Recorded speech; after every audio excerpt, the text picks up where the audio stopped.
सभी भक्त नीचे बैठ जाओ। और कृष्ण सुदामा जी महाराज अपने स्थान पर पहुंचेंगे। बहुत देर हो गई। तो जिन्होंने पूजन नहीं किया वो पूजन कर सकता है। आप पूजन कर लो। सभी लोग क्रमवार देखो पूजन कर ले। आज भगवान का बड़ा सुंदर प्रसाद बटेगा। लाल सिंह जी शेखावत PWD से उनकी तरफ से आज लड्डुओं का प्रसाद बटेगा और उनकी तरफ से भगवान के चरणों में 2100 रुपए भेंट करते। जोरदार ताली उनके लिए। भगवान उनकी सदैव झोली भर के रखे। देखो कृष्ण सुदामा का बड़ा सुंदर मिलन हुआ। रुक्मणी सोने की झरिया में पानी लेकर के आई। भगवान श्री कृष्ण ने हाथ नहीं लगाया। भगवान ने हाथ नहीं लगाया था। सोने के जरिया से अपने आंसुओं से सुदामा जी महाराज के चरणों को धोया था। सुदामा की दीन दशा देख करके भगवान करुणा कर रो पड़े थे। ऐसा कृष्ण सुदामा का चरित्र है। 16,108 रानियों ने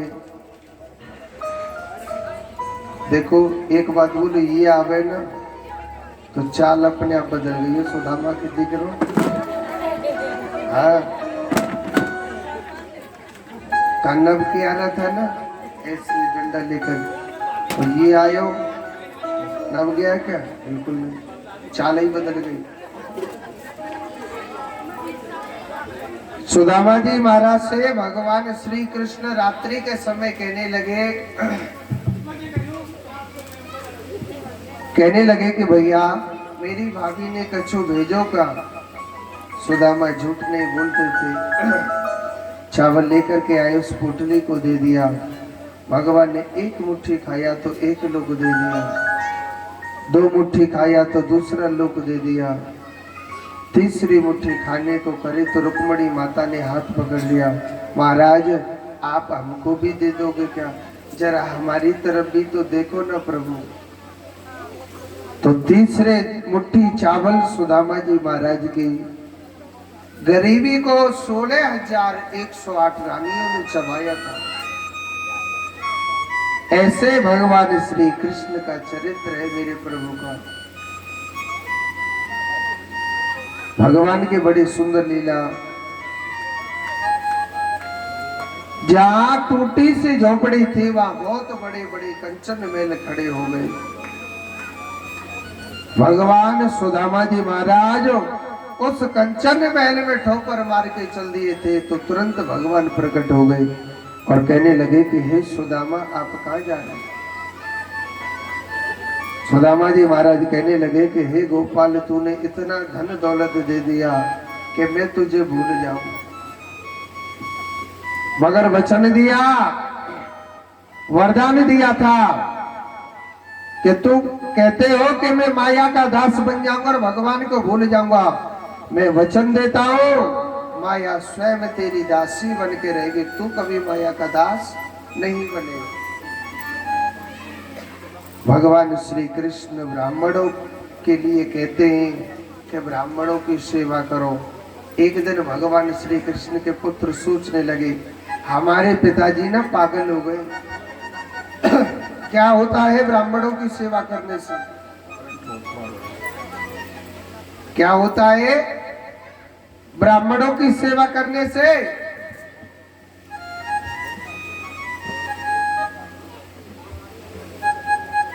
तो भगवान श्री कृष्ण के पुत्र भगवान की ब्राह्मणों से परीक्षा ले रहे थे। क्या? एक लड़के को लेडीज साड़ी कचाई और एक मोटा सा कपड़ा पेट पर बांध दिया। एक मोटा सा कपड़ा पेट पर बांध दिया और कहने लगे महाराज आप बताओ इस स्त्री पर पुत्र होगा या पुत्री? संतों ने देखा था वो तो लड़का था। बड़े बड़े ऋषि मुनि थे, दुर्वासा ऋषि, अत्रि मुनि, वशिष्ठ मुनि। सोचने लगे भगवान श्री कृष्ण के पुत्र हमारी परीक्षा ले रहे। उन्होंने कहा ना इस पर पुत्र होगा ना पुत्री होगी, ऐसा लोहे का मूसल होगा जो कन्हैया के कुल का नाश कर देगा। उन भगवान के पुत्र घबरा गए और उन्होंने उस कपड़े को खोल के देखा तो उसमें एक लोहे का मूसल ही निकला था। भगवान के पुत्र डर गए और भगवान के पुत्रों ने उस लोहे के मूसल को समुद्र के किनारे घिसा था। उसकी जो कड़े ना, जो उसकी रज है वो एर का नाम की घास बन गई।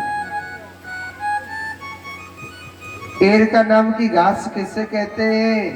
इंसान में थोड़ी सी मार दो तुरंत वो खत्म हो जाएगा। एर का नाम की घास तुरंत मार दो वो तुरंत खत्म हो जाएगा। तो सुखदेव जी महाराज कहते हैं परीक्षित थोड़ी सी घास किसी में भी मार दो तुरंत मर जाएगा। भगवान ने कहा अपने पुत्रों से पत्नियों से कि जाओ आप समुद्र के किनारे तपस्या करो।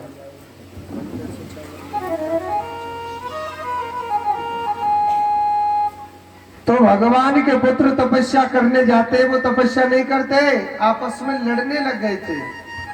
कोई किसी में चाकू मार रहा है, कोई किसी में तलवार मार रहा है।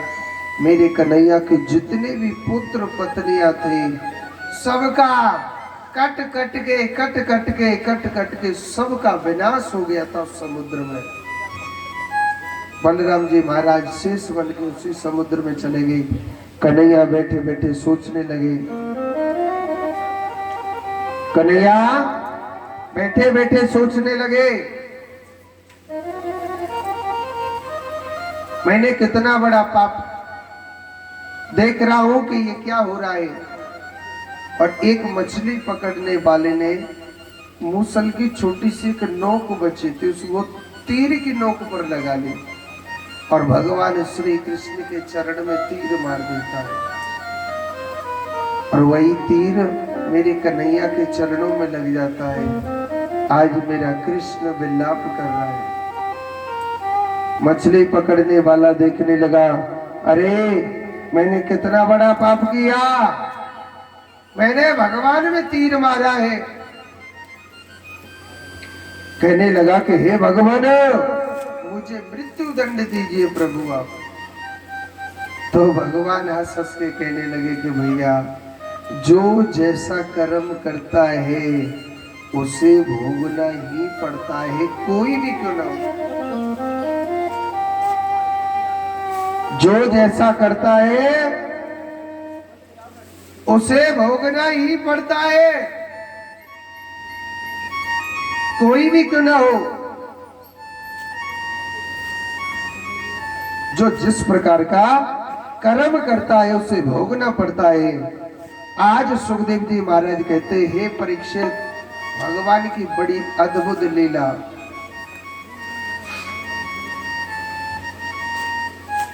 तो मछली पकड़ने वाला कहने लगा, प्रभु आपने कौन सा बुरा कर्म किया? तो भगवान कहने लगा कि मैं पिछले जन्म में राम था और तू बाली था, मैंने भी तो छुप के मारा, आज तूने बलदा पूरा कर लिया।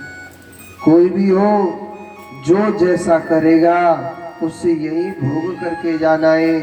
जब स्वयं भगवान ने दंड लिया है, सतयुग, द्वापर और त्रेता युग। महाराज कलयुग की क्या कथा है? कलयुग की ध्यान से सुनना। कलयुग की बड़ी विचित्र कथा है।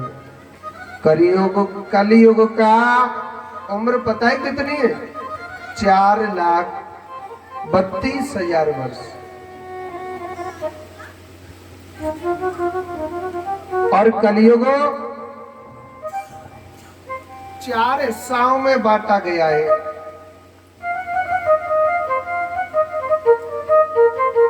कलयुग 4 हिस्सों में बांटा गया है।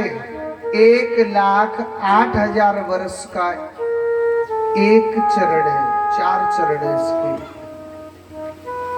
कलयुग बड़ा विचित्र आना है। माताओं ध्यान से सुनो कलयुग की कथा, ये मेन कथा चल रही है। गुण कलयुग बड़ा विचित्र आना है। अभी कलयुग के प्रथम चरण चल रहा है, दूसरे चरण में घोर कलयुग आ जाएगा। कलयुग पता है कैसा आना है? कलयुग अभी कलयुग के कुछ कुछ लक्षण आने लग गए। आने नहीं चाहिए थे, हम लोग ला रहे हैं उनको, हम लोग लाने लग रहे। कलयुग कैसा आना है ध्यान से सुनेंगे। कलयुग में सबसे पहले बारिश कम बहुत होगी। जब बारिश कम होगी तो फसलें कम होंगी, फसलें कम होंगी तो लोग बाग भूखे मरेंगे। और कहीं बारिश होगी तो इतनी घोर बारिश होगी कि फसल को नष्ट होना है। कलयुग ऐसा आना है। कलयुग में भूखमरी बहुत ज्यादा आ जाएगी। पता है कैसा कलयुग आना है? इतनी भूखमरी आनी है कलयुग में कि अगर इंसान नदी के उस पार अगर कोई रोटी का टूक दिखा देगा ना इंसान को, तो दौड़ करके जाएगा उस रोटी के टूक के लिए। मनुष्य नदी में कूद करके अपने प्राण त्याग देगा। ऐसा कलयुग आना, ध्यान से सुने। कलयुग में कैसा आना है? आपने देखा है आज के जमाने में, आज के समय में जब कोई कुत्ता मर जाता है ना रोड पे, तो कोई दाग संस्कार करता है क्या? कोई नहीं करता है ना।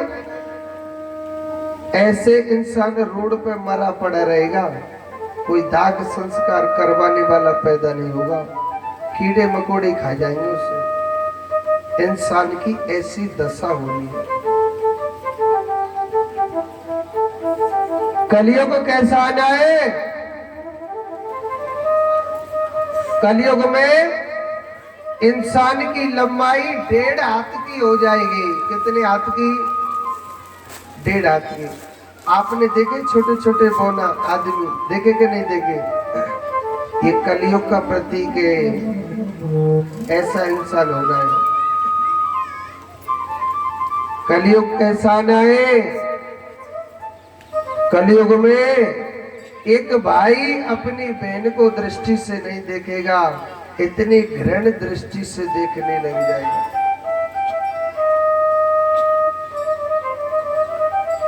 कलयुग को तो हम कुछ जल्दी जल्दी हम लाने लग रहे। मैंने आपको एक दिन बताया ना कि सबको मालूम है कि दूध पीने से ताकत आती है, मालूम है कि नहीं है? सबको मालूम है, मगर दूध बेचने वाला घर घर घूमता है कि भैया दूध ले लो, दूध ले लो, दूध ले लो, कोई लेता ही नहीं है जी। और ये सबको मालूम है कि दारू पीने से बुद्धि भ्रष्ट हो जाती है, हमारे परिवार में जो मान सम्मान होता है वो सब नष्ट हो जाता है।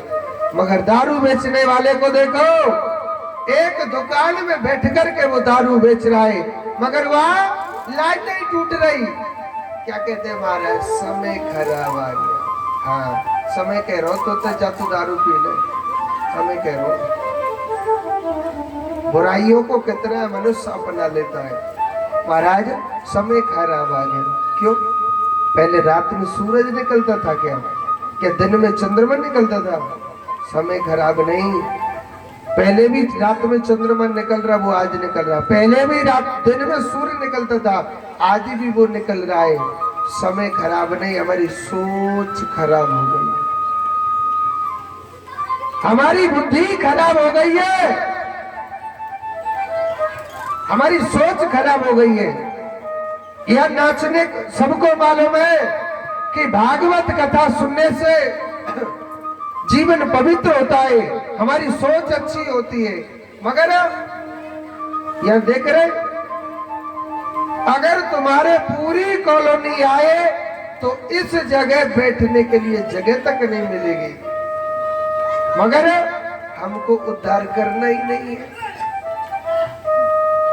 और यहाँ कोई लेडीज नाचने का प्रोग्राम होता ना, इतनी भीड़ लग जाती, इतनी भीड़ लग जाती। हाय राम, हमको तो पता ही नहीं था। अरे राम राम, कितना सुंदर प्रोग्राम हो रहा, हमको तो यहीं आ जाना चाहिए। क्या कहते हैं महाराज? समय खराब आ गया। हाँ, समय खराब आ गया। जब देख ले लेडी करके नाचे तो मनुख लग रो के ना लगे।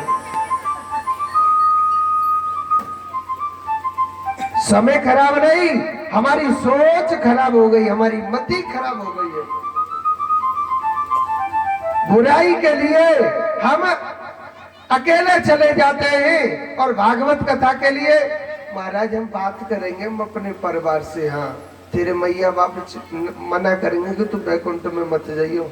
और दारू पीने के लिए परिवार से नहीं पूछता है कि पिताजी मैं मदरा पान कर सकता हूँ कि नहीं है? अच्छे कर्म के लिए बात करते हैं। और एक बात बोलो, जो कहता है ना महाराज हम तो अभी नहीं बाद में भजन करेंगे, अभी नहीं बाद में कथा कराएंगे, पक्की समझ लीजिए जिंदगी में कथा ना करावे। आज एक नंबर को झूठा है। क्यों? कि काल करे सो आज करो, और आज करे सो अभी, पर में परले होएगी तो बहुरी करे कब। भैया कल की नहीं पतो, पक्की पतो के तू जिंदो रेगो के नहीं रेगो। भैया समझ रही है नहीं समझ रही? बाद में करेंगे महाराज। कल कल करते करते हमारा काल आ जाएगा, मगर हमारी जीवन में कल नहीं आएगी। बहुत सी माताएं कहती ना महाराज मेरे बेटे की शादी हो जाएगी ना, फिर मुझ पे काम तो कुछ रहेगा नहीं, बस मैं तो कथा ही सुनती रहूंगी। मैंने पता तेरे छोरा को ब्याह जाएगा जब तू और ज्यादा बंधन में बंधेगी। तो कितने इनके बच्चे के शादी हो गई? सही बताना, हृदय पे हाथ रखे कि तुम अपने बंधनों से मुक्त हो गई कि और ज्यादा बंध गई? ज्यादा बंध गई ना। और फिर भी चना मटर से रह जाए खेल खिलौनों से। अब भिन्ने खिलाती रहे दादी, अब दादी लग रही है खिला दे। ये तो भक्ति के लिए टाइम निकाला जाता है, ये भगवान के लिए टाइम निकाला जाता है। टाइम कभी नहीं निकलता है भजन के लिए। जब इतना घोर अत्याचार फैलेगा, एक भाई अपनी बहन को बहन की दृष्टि से नहीं देखेगा, एक पिता अपनी पुत्री को पुत्री की दृष्टि से नहीं देखेगा, जब घोर कलयुग आ जाएगा, बड़ी भुखमरी फैलेगी। मगध देश बिहार में संबलपुर गांव में और विष्णु दत्त ब्राह्मण के घर में भगवान का कल्कि नाम से अवतार होगा और पापियों का विनाश करेंगे भगवान और सत्य की प्रतिष्ठा करेंगे मेरे प्रभु। एक बार जोर से बोलो राधे। मृत्यु हमेशा अटल है। तुम सोचे ना, मुझसे कहते ना महाराज आदि तो कट गई, आदि और धक्का मुक्की देता के काट लेंगे, पक्की पतों के धक्का ते काटे को के काट में सोए के काटे को धक्का मोड़े ते कह दे, मगर जो ना पता धक्का कितने लगते धक्के किस्मत के बड़े बड़े दुनिया में ठोकरें मनुष्य को खानी पड़ती है। ऐसे ऐसे जीवे काट में पड़े पड़े जिनको 5-5 वर्ष बीत गए भजन कर रहे, हे गोपाल हे भगवान हमें उठा ले, कम्मत फिर भी मौत नहीं आ रही। मौत तो भाग्यवान को आती है। वो भजन याद आ रहा है मुझे कि जवानी में भजन नहीं करो तो बुढ़ापे में क्या करने में है। जवानी में भजन नहीं करो तो बुढ़ापे में कांते कर लेगो। कहिए ना 2 कड़ी तो सुनाई दो, अंत चरण तो चले ही रहो। हर नाम नाम लीनो और तने भरी जवानी में, दादी सुन लीजो। और तू डूब के मर जाइयो खेतड़ी के पानी में है। खेतड़ी तो वैसे पानी नहीं। और ना राम नाम लीनो तेने भरी जवानी में, तू डूब के मर जाइयो चलो मर पानी में।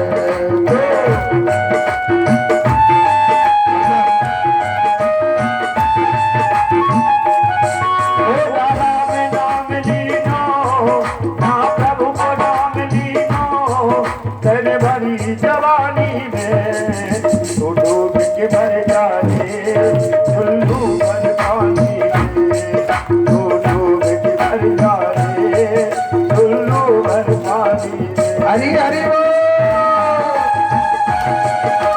हरी बजाते हुए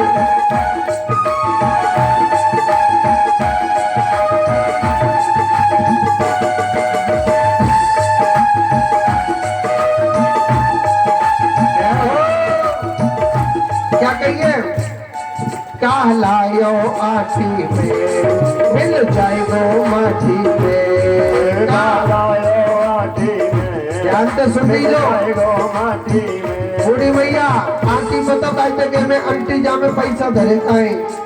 कहलायो आटी में मिल जाएगो माटी में, कहलायो आटी में मिल जाएगो माटी में।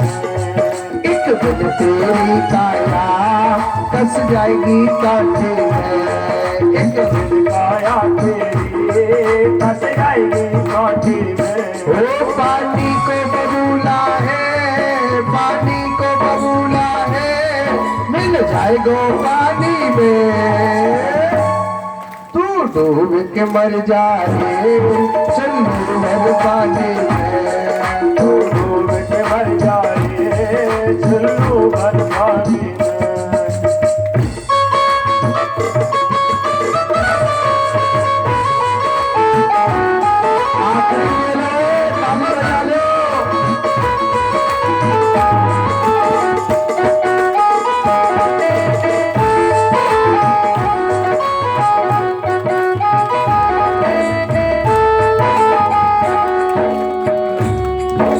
और क्या कहिए, कर सच्ची भक्ति है भक्ति में शक्ति है, कर सच्ची भक्ति है भक्ति में शक्ति है। या भक्ति से भैया मिल जाएगी शक्ति है।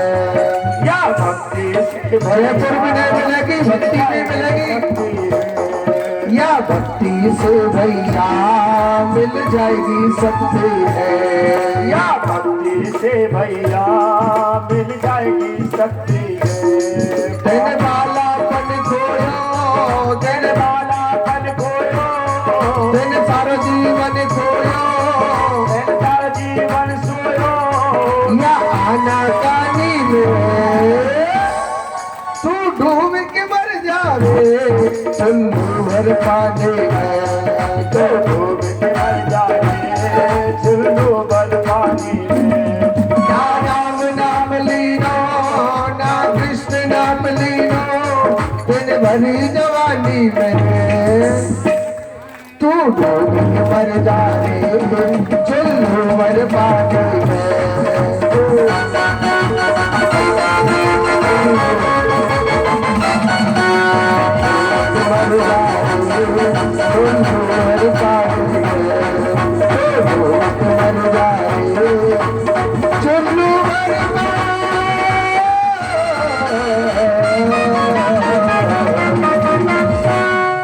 बोलिए राधा रानी।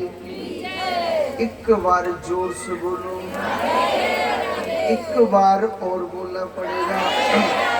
तो कहते हैं मृत्यु हमेशा अटल है।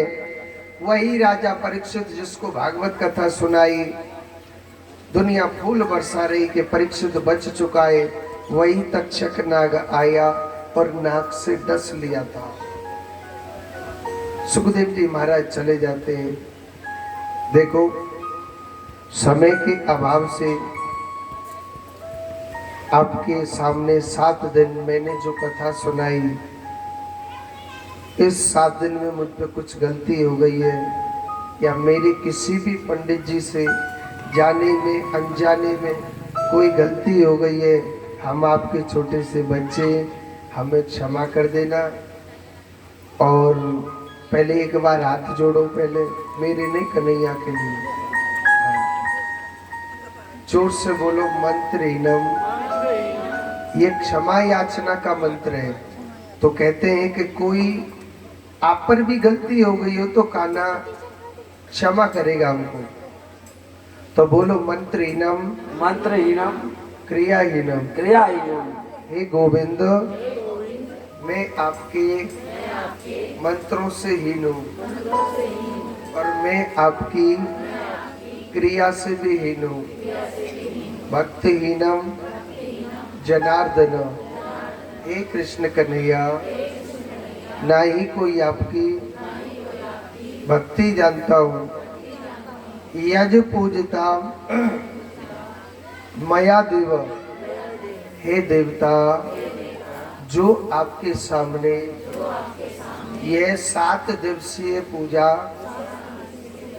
करी है, इसमें कोई कमी रही है तो, कोई त्रुटि हो गई है तो आप ही इसको पूरा करना।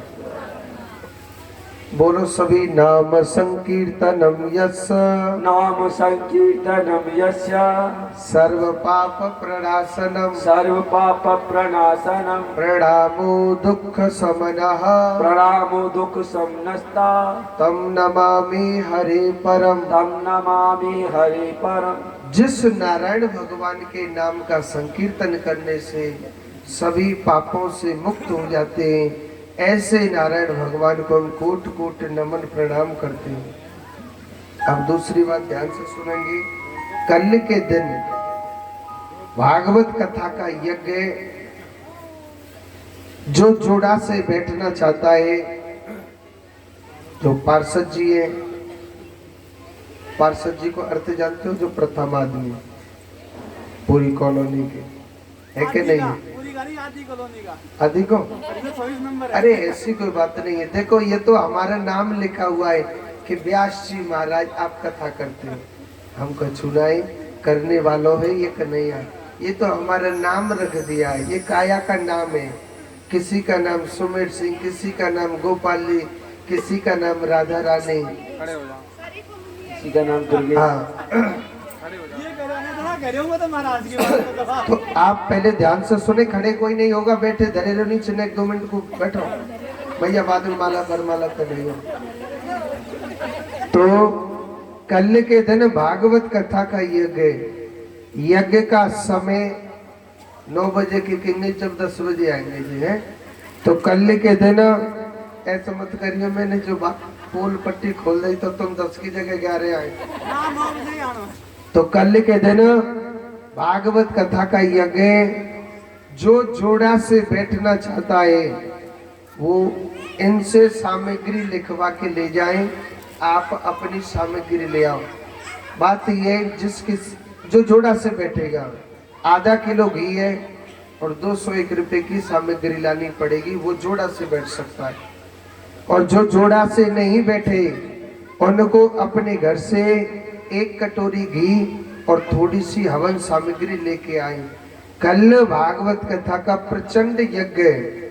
और सुनो, वेद कहता है, शास्त्रों में कहा गया है कि 64 प्रकार की देह में बीमारियां होती हैं। जो माता या भाई बंधु कोई भी हो, अपने घर से 60 रुपए लेना और 4 रुपए लेना और एक मौली में बांधना, और अपने घर के जो मेन दरवाजा होता है उस मेन दरवाजे से 21 बार ऐसे उसार के जो भागवत कथा के यज्ञ में लाता है, शास्त्रों में कहा गया है कि उसके घर की आद व्याध सब कुछ इस यज्ञ में आती है, जो भी बीमारियां होती हैं। तो अपने घर का जो मेन गेट होता है, बिल्कुल बाहर वाला गेट, उससे उसार के लाने।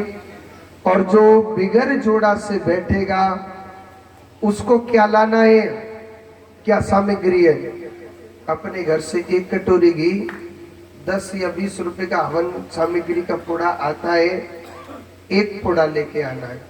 यहाँ इस यज्ञ में सभी को पधारना है। कहते हैं भागवत का फल तभी लगता है दशांश न दे। दशांश का अर्थ क्या है, चाहे 10 ही आहुति दे अपने हाथ से, मगर देनी जरूरी है। और जो जोड़ा से फ्री है वो पार्षद जी के पास में नाम लिखवा दें, ताकि हमारी गिनती हो जाए कि 11 यज्ञों पर सभी भक्त बैठे आराम से। ठीक है, जोड़ा से भी आ सकते हो, और जो सोचे बन के हमें अपने जोड़ा से पैसा कमानो तो भैया अकेले भी आ सकते हो। ठीक है, आप आरती के लिए खड़े हो जाए। अरे आरती नहीं, ये मेन पूजा है ठाकुर जी की। जो भी आपकी श्रद्धा है, कन्हैया जी का टीका करना है आपको और ऐसे परिक्रमा लगा के आना है। तो मैं आपको चावल दूंगा, यहाँ से थोड़े से मैं दूंगा, कुछ तुम मिला लेना। ये भागवत का मेन प्रसाद होता है, और इसकी अपने घर में जो खीर बना के खाता है, ये भागवत का मेन प्रसाद होता है। तो आपको इन चावलों को अपनी झोली में, जो काके में होते पल्लू में बांध के अपने घर लेके जाना। यहाँ में चढ़ाना उन चावलों को, अपने घर लेके जाना। और आप सभी माताओं को खीर बना के खानी है, और जो आज खा ले तो सबसे ही अच्छा है, और आज नहीं टाइम तो कल के दिन खा सकता है। ठीक है, तो एक एक से ठाकुर जी की पूजा करते जाएंगे और ऐसे घूमते हुए आएंगे। छोड़ते बोलो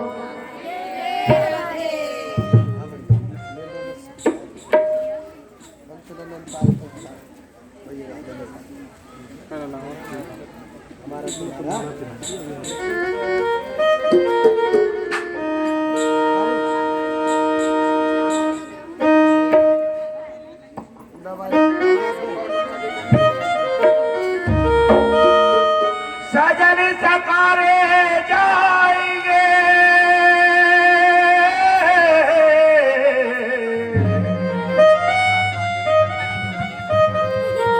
मेरे नैन मरेंगे रो।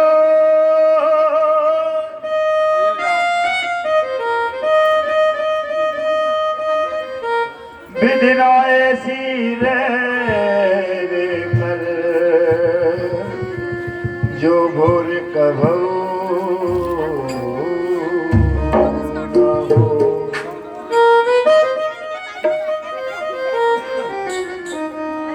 मिलन साथ दिल का हमारा तुम्हारा, मिलन साथ दिल का हमारा तुम्हारा।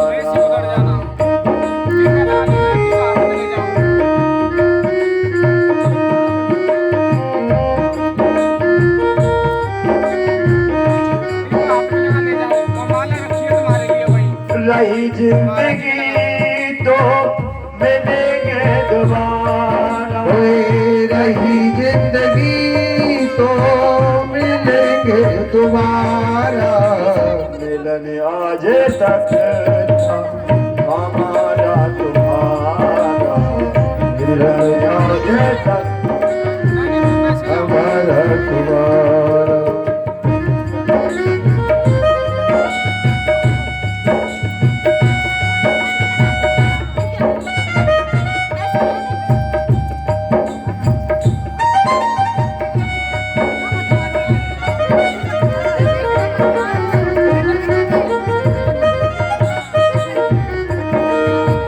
रमता जोगी बहता